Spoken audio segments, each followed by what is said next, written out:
முதலமைச்சர் விஜய்க்கும், அமைச்சர்களுக்கும், தாவேக்காவினருக்கும் இந்த ரீல்ஸும், அதேபோல வைரல் வீடியோக்களும் போட்டு பாடாப்படுத்துதே. குறிப்பா காவல்துறையினர கடந்த ஆட்சியில தான் கடிச்சு வச்சாங்க அப்டின்னா, இந்த ஆட்சியிலயும் அப்படி ஒரு கடி சம்பவம். அதுவும் முதலமைச்சர் கூட்டம் உள்ள வெள்ளனே கடி சம்பவம். என்னதான் சார் பார்த்தீங்களா அந்த இல்ல. வீடியோ? அதாவது காவல்துறையினர் ரொம்ப எச்சரிக்கையா இருக்க வேண்டியதாக இருக்கு. தாவேக்கா இந்த தம்பிகள் ரீல்ஸ் போடவங்க உள்ளால விடலைன்னா அடுத்தது அதிரடியாக எப்படியாவது விடணும் அப்படிங்கிறதுக்காக கையை கடிக்கிறது, காலை கடிக்கிறது, இப்படி ஏதாவது பண்ணிட்டே இருக்கிறாங்க. கடந்த முறை நம்ம பிரச்சாரத்துல நம்ம பார்த்தோம். எலெக்ஷனுக்கு முந்தைய பிரச்சாரங்கள்ல பார்த்தோம். ஒரு தம்பி காவல்துறை அதிகாரியுடைய கையை கடிச்சது. ஆக்சுவலா ஒரு போராட்டம். ஏதோ ஒரு டாஸ்மாக் நேரம் கடந்து போதோ என்னன்னுட்டு போராட போனவங்கள மறிச்சாங்க. அனுமதி இல்லாம போராடக்கூடாது அப்படின்னு டாஸ்மாக் பாரம் மூடுறது சம்பந்தமா கிருஷ்ணகிரி சைடு நினைக்கிறேன். கிருஷ்ணகிரி தருமபுரி அந்த பக்கத்தில் நடந்த போராட்டம். அதுல குறுக்க தடுக்க போனவரை தான் பாஞ்சி கடிச்சு அது பெரிய சிக்கலாகி அது வைரலாகி அவங்களுக்கு பேக் ஃபயர் ஆச்சு. இப்போ நீங்க ஆளுங்கட்சியா இருக்கிறீங்க. அந்த தம்பி வந்த வீடியோவை பார்த்தீங்கன்னாலே அவர் இப்போ புதுசா கட்சியில சேர்ந்துருப்பாரு போல. ஏன்னா சைக்கிள்ல வராப்புல. விஜய் சார் மட்டும்தான் இதுல போயிட்டு சைக்கிள்ல இறங்கி ஓட்டிட்டு வரணுமா என்ன? அவர் வரக்கூடாதா? நம்ம கடந்த காலத்துல குமரிக்கு போன அந்த வீடியோல பாதி தூரம் கார்ல போற அப்புறம் அப்படியே இறங்கி சைக்கிள் ஓட்டுவாரு. திபுன்னு வந்தது சைக்கிள் அப்படியே இது பண்ணிட்டு போவார்ல. அப்ப அப்படியான விஷயங்கள் மாதிரி எதுவும் இந்த தம்பி இன்ஸ்பயர் ஆகி எடுத்தாரான்னு தெரியல. அவரும் ஒரு சைக்கிள் ஓட்டுறாரு. சைக்கிள்ல ஒரு கொடி, ஒரு குட்டி ஸ்பீக்கர். அது இந்த பழைய ஃபார்மேட்டில் கட்சி கழக தொண்டர்கள் அப்படின்னுட்டு 80கள் 90கள்லாம் கம்யூனிஸ்ட் இயக்கங்கள் உட்பட பல இயக்கங்கள் அப்படி சைக்கிளில் பிரச்சாரம் பண்ணுறதுக்கு கொடியை கட்டிட்டு போவாங்களே தொழிற்சங்கங்கள்லயும். அப்படிலாம் எங்க ஊர்ல ஒருத்தர் உண்டு. அவர் பேர் எனக்கு நினைவு வரல. பக்கத்து ஊர் ஆக்சுவலி. சைக்கிள்ல பாத்தீங்கன்னு சொன்னா இது எப்படி இது சாத்தியமாகும் அப்படின்னு நமக்கு தோணும். இந்த பக்கம் அப்படி பறக்கும். அந்த நம்ம ஃபிலிம் ரோல் இருக்குல்ல, பாட்டு போடக்கூடிய அந்த ஒலிநாடா, அந்த ரோல் எல்லாம் 2 சைடும் பறக்கும். வீல்ல ஏதாவது வச்சிருப்பாரு. முன்ன இது அவரு கிறிஸ்டியன் ஆனதுனால இயேசுநாதருடைய படம் இந்த மாதிரி எல்லாம் முன்ன வச்சிருப்பாரு. கூடுதலாக இந்த கான் அடிக்கிறது இந்த மாதிரியான பல விஷயங்கள் வச்சிருக்காரு. இப்போ அவரு பைக்கு மாறிட்டாரு, பைக்ல வச்சிருக்காரு. சுந்தரா டிராவல்ஸ் அந்த பஸ்ஸை டெக்கரேட் பண்ணி கொண்டு வர மாதிரி சொல்றீங்க. அது ரொம்ப ஒரு மாதிரி அவங்களுக்கு அது அதனோட ஒரு பிடித்தம் இருக்கும். நீங்க எல்லாம் வாங்கி பாத்தீங்கன்னா பைக்கை வாங்கிட்டு போய் ஃபர்ஸ்ட் டார்லிங் இந்த மாதிரிலாம் போட்டு பசங்க போடுற மாதிரி அந்த காலத்துல அப்படி சொல்ல மாட்டாங்க. ஆனா அந்த பிணைப்புங்கிறது வச்சுக்கோங்களேன். எந்திரங்களின் மீது எந்திரங்கள்லாம் கூட கோச்சுப்பாங்க அவங்களுடைய வாகனத்தின் மீது அப்படியானவங்க. அதெல்லாம் கட்டி தாவேக்கா கொடி, ஒரு குட்டி ஸ்பீக்கர்ல நேமா தளபதி பாட்டு ஓடி இருக்கும்னு நினைக்கிறேன். ஃப்ரண்ட்ல கரூர் எம்ஆர் விஜயபாஸ்கர் போட்டோ, தளபதியோட போட்டோ ஒரு பக்கம் பெருசா இப்படிலாம் கட்டிக்கிட்டு தான் தம்பி அப்படி வேகமா வந்திருக்காப்புல. ஒரு வைபோட அதுல பேக்ரவுண்ட்ல தான் ஸ்பீக்கரை வச்சு பாட்டு ஓடுது இல்ல. இந்த பழைய இந்த ஒலிபெருக்கி இருக்கும்ல இந்த படத்துல அவங்க இந்த கவுண்டமணியும் ரஜினியும் டிக்கெட் எடுக்க போவாங்கல்ல மன்னனா, அதுல இவங்க போராட்டம் பண்ணுவாங்க. மனோரமா ஒரு ஸ்பீக்கரை வச்சுக்கிட்டு என்னென்னலாம் சமைச்சு வச்சிருக்கேன் தெரியுமா அப்படின்ட்டு அந்த இந்த ஸ்பீக்கர் இருக்கும்ல அப்படி வச்சுக்கிட்டு மைக்கோட சேர்ந்து அந்த செட்டை வச்சுக்கிட்டு தான் அந்த மாதிரியான ஒரு இதுல பாட்டை போட்டு வைப் பண்ணிட்டு வந்தா பேரிகேடை போட்டு வச்சிருக்காங்க. டிஎஸ்பி உட்பட ஒரு டீம் நிக்குது. டிஎஸ்பி அவர் பேர் கார்த்திகேயன் அப்படிங்கிற மாதிரி. இந்த சைக்கிளையும் வச்சிருக்கக்கூடிய படங்களையும் பார்த்த உடனே அவங்க விட்டுருக்க வேண்டியதுதான் உண்டு. விஜய் அவர்களுடைய தீவிர தொண்டராக ரசிகராக இருந்திருப்பாரு அப்படிங்கிறத வச்சு தம்பி போங்க அப்படின்னு சொல்லியிருக்கணும். இதுல என்னன்னா கட்சி கூட்டமா இருந்தா கூட யாராவது இதுல ஓரளவுக்கு ஏதோ கொடுத்து அனுப்பலாம். அதுக்கே QR கோட் கொடுத்துட்டாங்க. QR கோட் இல்லாம ஏதாவது சிக்கல் ஆச்சுன்னா போலீஸ் பதில் சொல்லணும். ஏற்கனவே போன ஆட்சியில அவங்க சைட்ல இருக்கக்கூடிய சிக்கல்கள் இருந்தாலும் கூட போலீஸ் மேலதான் அவர் படிக்க சொல்றாரு. 6500 போலீஸை பாதுகாப்பு பந்தோபஸ்து வச்சுட்டு காவல்துறையே எங்களை உள்ள கூட்டிட்டு விட்டாங்க பாத்தீங்களா, நான் கூட நம்பிட்டேன்னு குறைஞ்சபட்ச விஷயங்கள் கூட இல்லாம அவர் பேசுறாருன்னா எந்த மனசாட்சியும் இல்லாம பேசக்கூடிய உண்மை இருக்கிற நேரடியாக உச்ச நீதிமன்றம் போயிருக்கலாம். அஜய் ரஸ்தோகி டீமை மீட் பண்ணலாம். SIT இருக்கிறாங்க அங்க போகலாம். அதை தாண்டி அரசியல் குற்றச்சாட்டம் மட்டும்தான் சொல்றாரு.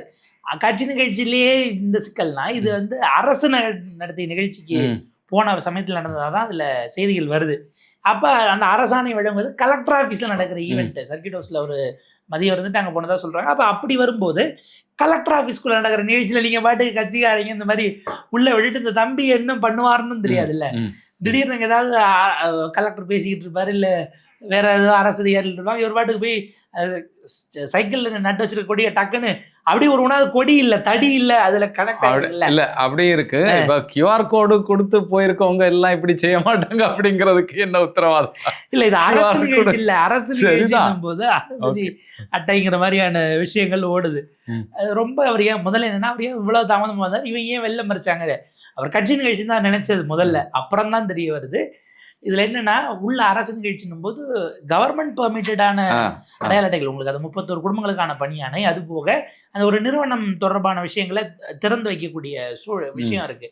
அப்ப அது தொடர்பாக தொழில் முதலீட்டாளர்கள் வந்திருப்பாங்க. இதுல கட்சி ஆட்களையே உள்ள விடுறதுங்கிறது யோசனைக்குரியது. நீங்க அரசு நிகழ்ச்சிக்குள்ள அப்படி கேப் இல்லாம போட்டு மிக்ஸ் பண்ணிட முடியாதுங்கிற ஒரு பார்வை இருக்கு. அதனால அந்த புரோட்டோகால் அந்த ப்ரொசீஜர் நாளைக்கு ஏதாவதுன்னா முதலமைச்சர் வச்சுக்கிறாரு இல்ல, மாவட்ட ஆட்சியர் கேள்வி கேட்பாருல்ல, அடுத்து மாவட்ட எஸ்பி ஆபீஸா ஒரு டிஎஸ்பி நீங்க தானே இன்சார்ஜ்ல இருந்தீங்க, உங்க தலைமையில தானங்க இருந்தது, என்ன பண்ணீங்க அப்படின்னு கேட்டாலும் பதில் சொல்ல வேண்டிய இடம் இருக்கு. அதனால அந்த தம்பியை முதல்ல மறிச்சு ஐடி கார்டு கேட்கறாங்க. அந்த தம்பி டக்குன்னு எடுத்து காட்டுறாப்புல, பார்த்தா அவரும் எம்ஆர் விஜயபாஸ்கர் இருக்கிற ஒரு போட்டோ, அந்த போட்டோவை காட்டி இதுதான் அப்படின்னா தம்பி இந்த போட்டோக்கெல்லாம் உள்ள இல்லப்பா உங்களுக்கு இன்விடேஷன் இருக்கா அப்படிங்கிறாங்க. இல்ல அப்படின்னு போது உள்ள விட முடியாது அப்படின்னு மறுத்தர போட்டோ எடுக்கும் போதே எடுத்துட்டு விஜயபாஸ்கர் அவர்கள்ட்ட இருந்து கொடுக்கும் போதே சொல்ல இது எங்க வேணாலும் போய் காட்டு, தமிழ்நாடு முழுவதும் நம்ம ஆட்சி தான் அப்படின்னு சொல்லிட்டு இருப்பாரு. இல்ல அவரு இப்ப இவரு விஜயபாஸ்கர் மூலமா இந்த கட்சிக்கு வந்தாரா இல்ல ஏற்கனவே இங்க இருந்து ஒரு விஜயபாஸ்கர் வந்ததுனால அவர் தான் தலைவர் ஏத்துக்கிட்டாரான்னு நமக்கு தெரியல, அது தனி விவாதம்னு வைங்களேன். அப்போ அவர் அப்படி சொன்னார், அதெல்லாம் கொண்டு போய் அப்புறம் நீங்கள் ஆரம்பித்து ஏதாவது அப்படி கிளப்பி விட்டுட்டோம்னு நான் சொல்கிறேன், நம்ம இவங்களை ஸ்பெசிஃபிக்காக சொல்லலை. அவர் அந்த மாதிரி ஃபோட்டோவை கொண்டு போய் டோல் கேட்டு பூத்து பால் பூத்து இப்படி எல்லா இடத்துலையும் இங்கே காட்டினாங்கன்னா இல்லை முன்னால் ஐடி கார்டு வச்சுருப்பாங்க பார்த்தீங்களா, உங்களுடைய ஐடி கார்டு என்கிட்ட இருந்தாலே அதை காட்டினாலே வந்து ஓ ஐடி கார்டு தம்பி வச்சுருந்தா வந்து நெருக்கமான நபராக இருந்திருப்பாரு. ஆமாம் விசிட்டிங் கார்டு வச்சிருந்தாலே தம்பி நெருக்கமான நபர் அப்படின்னு சொல்லிட்டு ஒரு பார்வை உருவாகும். அவரோட விசிட்டிங் கார்டு இவர்கிட்ட இருக்கு அப்படின்னா ஆமா அப்படின்னா அவரே தானே கொடுத்துருக்க முடியும் அப்படின்ட்டு, அவரு தான் கொடுத்தாரு, அவரு கேட்டாதான் தெரியும். ஒரு இடத்துல வெயிட் பண்ற கேப்ல இருக்கிறது வர முடியும், அது வேற அப்படின்னும் போது முடியாது அப்படின்னுறாங்க. அந்த தம்பி அப்படின்னு நான் யாரு தெரியுமா என்ன ஏதுன்னு அங்கிட்டே இது பண்ணியிருக்காப்புல எதுவும் இல்லை. அங்கே கிடந்த கல்லுகளெல்லாம் எடுத்து அங்கே நல்ல வேலை பேரிக்கேட் இருந்தது, கல் ஏதோ பாட்டில் கட்டெல்லாம் எடுத்து போட்டுட்டு அங்கேயே அவர் அலப்பறையை கொடுத்துட்டு இருந்தாப்புல. ஒரு பெரிய கரைச்சல் கொடுக்குறதுங்கிறதெல்லாம் அந்த வீடியோவில் இருக்கு. ஏப்பா இப்படி பண்ணுற, நிகழ்ச்சி முடிஞ்சு சிஎம் கலெக்டர் மற்றவங்களாம் வெளில வருவாங்க, இப்படிலாம் பண்ணாதீங்க அப்படின்னு சொன்னா அந்த தம்பி அமைதியா இல்லை, மறுபடியும் நீ உள்ள விடுங்க அப்படின்னு கேட்டிருக்காப்புல. அவங்க தாங்க முடியாம எப்படியாவது உள்ள போகணும் அப்படிங்கிறதுக்காக பாத்துறணும் அப்படிங்கிறது அந்த அங்க வந்து இந்த கியூஆர் கோடு கொடுக்காம விடாததுனால தம்பி இங்க பாத்துடலான்னு வந்துருவாப்ல. சர்க்கிட் ஹவுஸ் போயிருந்திருக்கலாம், அது முடிச்சுட்டு லஞ்ச் முடிச்சுட்டு அவர் இங்க வரும்போது பின்னாடி ஃபாலோ பண்ணிட்டு வரலாம், இல்லை தகவல் தெரிஞ்சிருக்காது தம்பி.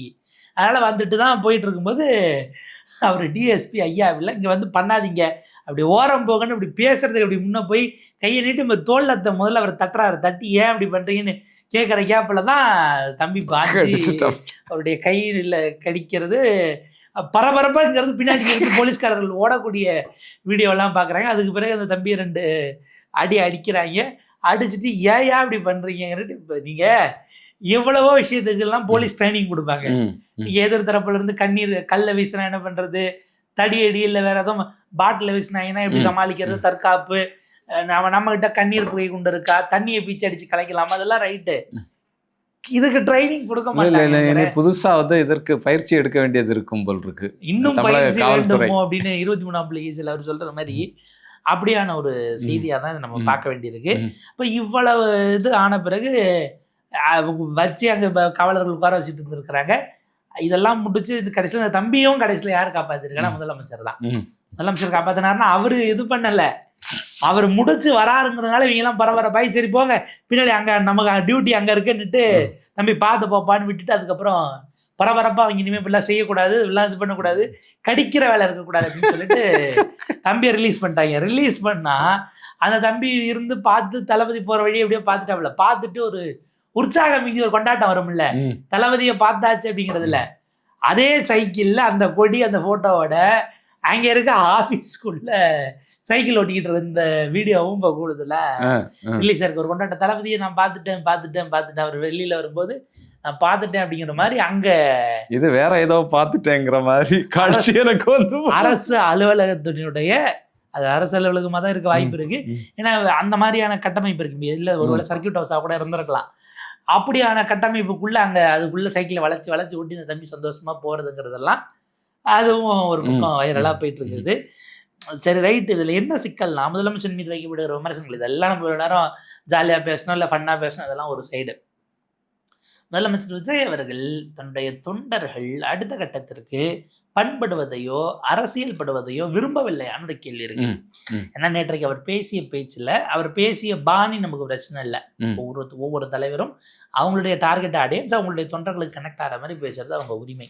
ஆனா அந்த என்ன டேஷ் அப்படிங்கிறது, ஒரு இடத்துல ஒருமையில பேசுறது, டா போட்டு பேசுறது, அடுத்து பழியை தூக்கி போடுவது, இதெல்லாம் நம்ம பார்க்கும் பொழுது இவங்க பண்படுவதை அவர் விரும்பவில்லை. திரும்பவும் இந்த மாதிரி நீங்க யோக்கியமாங்கிறதுக்குள்ளேயே தான் ட்ராப் ஆகணும்னு நினைக்கிறாரா? நீங்க ஒரு முதலமைச்சரே இப்படி பேசினா தொண்டர்கள் எப்படி பேசுவாங்க? அடுத்த ஓராண்டு 3 ஆண்டு 5 ஆண்டுகளுக்கான என்னுடைய இலக்கு இது, என்னுடைய திட்டம் இது. நேற்றைக்கு விவாதத்தில் கலந்துக்கிட்ட திமுகனுடைய செய்தி தொடர்பாளர் சூர்யா கிருஷ்ணமூர்த்தி அவர்கள் அந்த கேள்வி எழுப்பினாரு. வழக்கமாக முதலமைச்சர் போறாங்க அப்படின்னா அந்த மாவட்டத்துக்குன்னு ஒரு சிறப்பு திட்டத்தை நான் கொண்டு வரேன்னு அறிவிப்பாங்க. எதற்கு ஏற்கனவே நிறைவேற்றி இருந்தால் அதை திறந்து வைக்கிறோங்கிறத அறிவிப்பாங்க, இல்லை அமல்படுத்த போகிறோம் அப்படின்னு ஒரு ஹிண்ட்டை கொடுத்துட்டு இதுக்கான விரிவான அறிவிப்பு பட்ஜெட்டில் வரும்னு சொல்லலாம். ஏன்னா உங்களுக்கு இன்னும் ஒரு 3 வாரத்தில் எப்படியும் பட்ஜெட் வரப்போகுது, பட்ஜெட்டில் வரும் அப்படின்ட்டு. அந்த மாவட்டம் குறித்தே நீங்கள் எதுவும் பேசலை, ஆனால் இடைத்தேர்தலை குறித்து பேசுகிறீங்க. எனக்கு அப்படியே ஒரு செகண்ட் யோசிச்சோம்னா மோடிஜி உள்ளே வந்துட்டு போகிறாரு. நீங்கள் பார்த்தீங்கன்னா நம்ம மோடிஜி கரெக்டாக ஒரு எலெக்ஷன் முடிஞ்சால் அடுத்த எலெக்ஷனுக்கான விதையை அங்கேயே போடுவார். பீகாரில் எலெக்ஷன் முடியுது, நிதிஷ் பாஜக கூட்டணி என்டிஏ பெருவெற்றி பெறுகிறது. அன்றைக்கு சாயங்காலம் மிகப்பெரிய அளவுக்கான வெற்றி கொண்டாட்டம். நேற்று எப்படி இவருக்கு மலர் அப்படியே தூவுறாங்களோ, நம்ம பாரதி ராஜா சார் படத்தில் அந்த ஹீரோயின் இன்ட்ரடக்ஷன் சாங்ல பூவை மேல இருந்து வாரி தூவாங்க அப்படின்ட்டு வளைச்சு வளைச்சு அப்படி பூ மாறி பொழிய பிரதமர் அவர்கள் போறார். போயிட்டு பீகார் வெற்றி குறித்து தொண்டர்களிடம் உரையாற்றுகிறார். அந்த இடத்துல சொல்றாரு, கங்கை மாதா பீகார் வழியாக ஓடி பெங்காலை போய் சென்றடைகிறது. நாம் இன்று பீகாரில் வெற்றி பெற்றிருக்கிறோம். அடுத்த இலக்கு கங்கையினுடைய அந்த வழியாகிய பீகார் தான், இது பெங்கால் தான் அப்படின்னு ஜெயிச்ச அன்னைக்கு அடுத்த எலெக்ஷனுக்கு அவர் விதை போட்டு பேசிட்டார். 286 நாளாக நீங்க போகாத கரூருக்கு ஏன் போனீங்கன்னா நேற்று நீங்களே சொல்றீங்க இதை விட அதிகமா அவங்களுக்கு நீங்க எதிர்ப்பு தெரிவிக்கணும், எப்படி அவங்களுக்கு இடைத்தேர்தல்ல மறக்க முடியாத அடியை கொடுக்கணும் அப்படின்னு நீங்க போறீங்க. திரும்ப திரும்ப திரும்ப திரும்ப அவங்க வந்து ஏன் அப்படி பண்ணோம் அப்படிங்கிற இடத்துக்கு கொண்டு போய் நிப்பாட்டணும். நீங்க எலெக்ஷன் கேம்பெயினுக்கு தான் போறீங்க. அது அப்படியே அவருடைய ஸ்டைலா இருக்குங்கிறது தான் நம்ம புரிஞ்சுக்க வேண்டியிருக்கிறது. இன்னொன்னு, அவருடைய பயத்தை வெளிப்படுத்தினாரா அப்படிங்கிற ஒரு கேள்வி இருக்கு. அரசியல் ரீதியிலாக நீங்க முடிஞ்சா தனியா நின்று பாருங்க, எங்க இடைத்தேர்தல்ல திமுக அதிமுக நேரடியா செல்லனாலும் ஒரு பொது வேட்பாளர்னு ஒருவரை போட்டு இல்ல ஒரு மாதிரியான அட்ஜஸ்ட்மெண்ட்டுக்கு போய் நாங்க ஆதரிக்கிறோங்கிற வெளியில அறிவிக்காம வேலை பார்க்க விட்டுட்டாலும் சிக்கலாயிடுமோன்னு அவர் பயப்படுறாரா என்கிற கேள்வியும் அதனோட சேர்ந்து வருகிறது. அதனாலதான் நீங்க வந்து எங்களை மாதிரி நிக்க முடியுமா, நீங்க வேணா இந்த இடைத்தேர்தல் நின்று பாருங்கன்னா நீங்க நின்று தோத்தீங்கன்னா அது எங்களுக்கு பாசிட்டிவ். நிக்காம ஆனா வேற ஒருத்தருக்கு ஆதரவு தெரிவிச்சு அவங்க ஜெயிச்சுட்டாங்கன்னா அது நம்மளோட எதிர வாக்கு சேர்வதுங்கிறது நமக்கு அபாயகரமானது தானே என்கிற அந்த ஒரு உணர்வும் அவருடைய பேச்சில் வெளிப்பட்டதாக தான் நம்ம பார்க்க வேண்டியிருக்கிறது. ஏதோ ஒரு வகையில் ஒரு பயத்தினுடைய வெளிப்பாடு என்பதும் அவர் அறியாம நேற்றைக்கு அவர் அங்க வெளிப்படுத்தி இருக்கிறார். அந்த விஷயமும் அதனோட சேர்த்து அரசியல் ரீதியில நம்ம அதை பார்க்கும்போது அந்த ஒரு பார்வையும் தவிர்க்க இயலாததா பார்க்க வேண்டியிருக்கு. இன்னொரு பக்கம் பார்த்தீங்கன்னா எதிர்கட்சியில் இருந்தால் எல்லாரும் நேற்று ரியாக்ட் பண்ண ஆரம்பிச்சிட்டாங்க, பல முனை தாக்குதல்கள் அப்படிங்கிறது. அதே போல் இவர் அதை கான்ஷியஸாக இவர் இப்போ என்னென்னா இஷ்யூஸை பேசியிருக்கணும். எதிர்கட்சிகள் நேற்றைக்கு மக்கள் பிரச்சனைகள் எடுத்து முன் வச்சுருந்தாங்கன்னா அதற்கு மாறாக இவருடைய பேச்சு, அந்த பேச்சுக்கான பதில் இதுக்குள்ளேயே மறுபடியும் சுற்றிக்கிட்டு இருக்கு. இந்த கரூர் விவகாரம் தொடர்ந்து அலைவிலே இருக்கிறதுனால அப்படி என்ன லாபம் தாவேக்காவுக்கு கிடைச்சிரும்னு ஒரு கேள்வி இருக்கு.